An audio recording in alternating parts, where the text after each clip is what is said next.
nye buka bang fontol kabo barni aji be bibe min beldo mi kono bi kulungo be katrate ndado kata fa kulun keme an nye buka simol sañ minga nye muta asiata bagele fo chali bal fa bortale fa bantal mo malo sañ nata muru tati sector wala tan chali me songo be kerin sañ. Those using the run net size for artisanal fishermen, those are the small fishermen. The penalty to all the offenses there is 10,000 minimum. Then for an industrial fisherman who is caught using a wrong net site, or even if it is found on your vessel, its minimum is $1 million. And for license fishing without a license, it's 30 million. Bakau Fishing Center was established in 1993, and effective community mobilization of resources for efficient fishing management through the support of the government of the Gambia has been facilitated. In Kombo Sanyang, the scale of fishing activities has not been as vibrant as Tangier and Gunjur. However, local-based fishermen coupled with migrant fishermen from Senegal are able to maintain the industry in spite of logistics and technical constraints.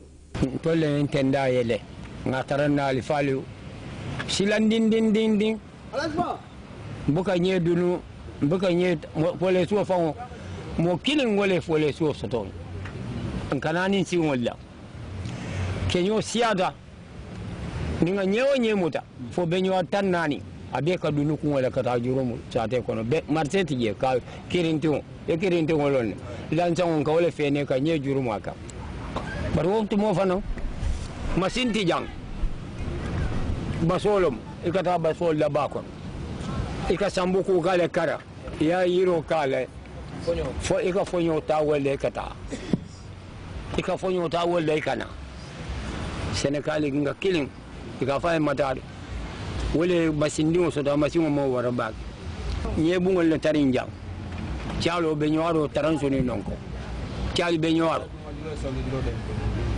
na si ata non ko nyata ko fu be nyoro fulani tala ina nye kata fo jide bisaw karo kara silan ya jube nyimbangi ka fo nyeti jam nye monsoto nye be borta doli e ko jide bisaw doli e ko mutani ni ibaka nyi laje doli ngolom bari ba man control.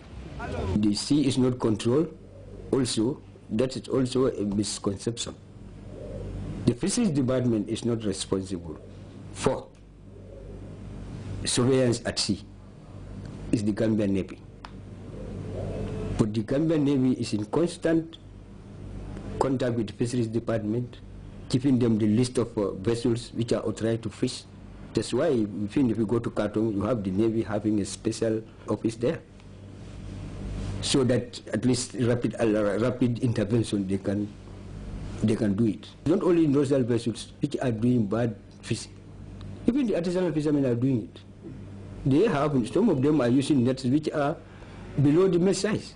And according to international FAO, they have seen that conventional management of fisheries have not succeeded as expected.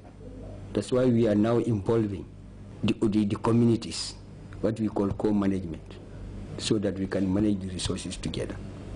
The fish we are catching them with hooks, not with net. But the net fishermen are disturbing all around by using their net and different size of nets they are using normally. That is affecting the fishermen with hand lines and fishermen with fishing rods. Because what the nets are catching is more than what the hooks are catching. And then they normally catch small and big size.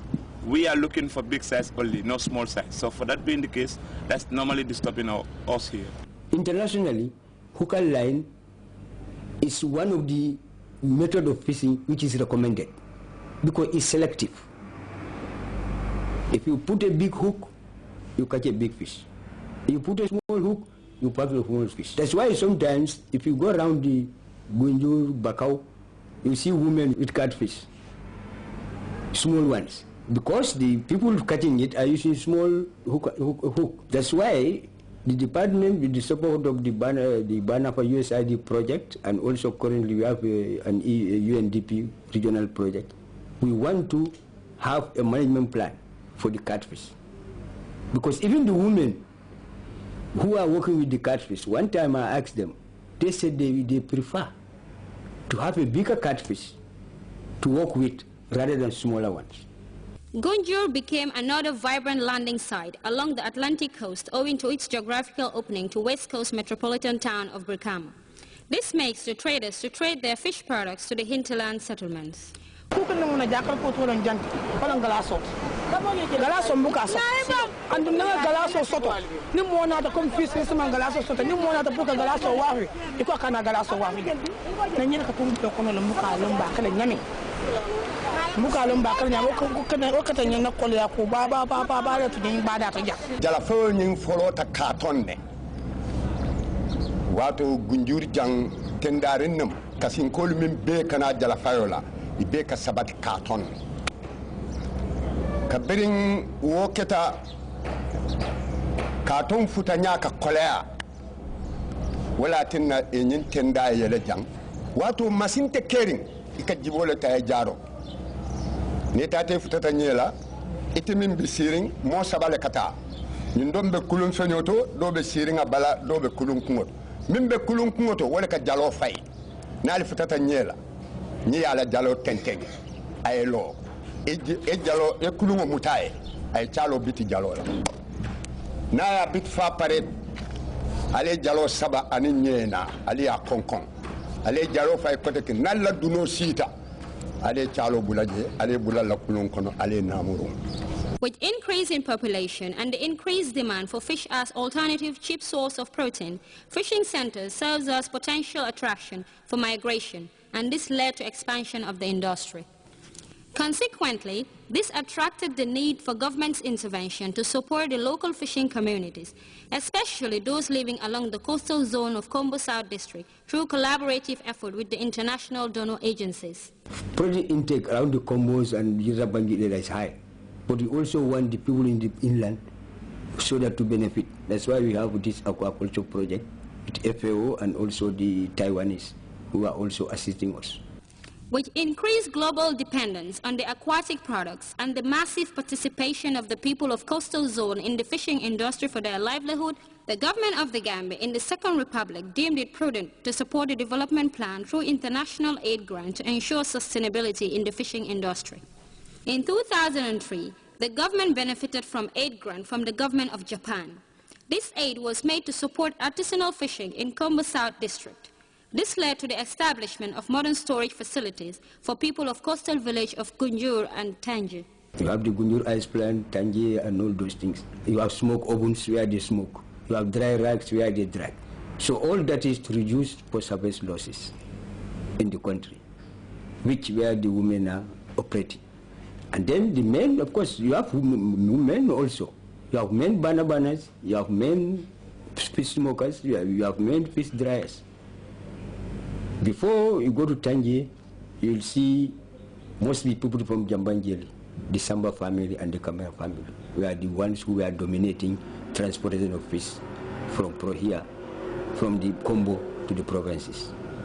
But now if you go to Tangi, at least you have so many Gambians who are involved in that trade. The artisanal fisheries subsector in the Gambia is believed to provide about 90% of the domestic fish supplies and employs the majority of Gambians in the fishing industry. I started to work in the fishing industry in 1971. Then, we had this fish cold store behind the market, a lot market. I worked for them as operations manager. And for some time, they decided to leave the Gambia. They were in joint venture with the Gambia government. When they left, I set up National Partnership Enterprises, NPE, and that was the first time we had a factory here owned by Gambians.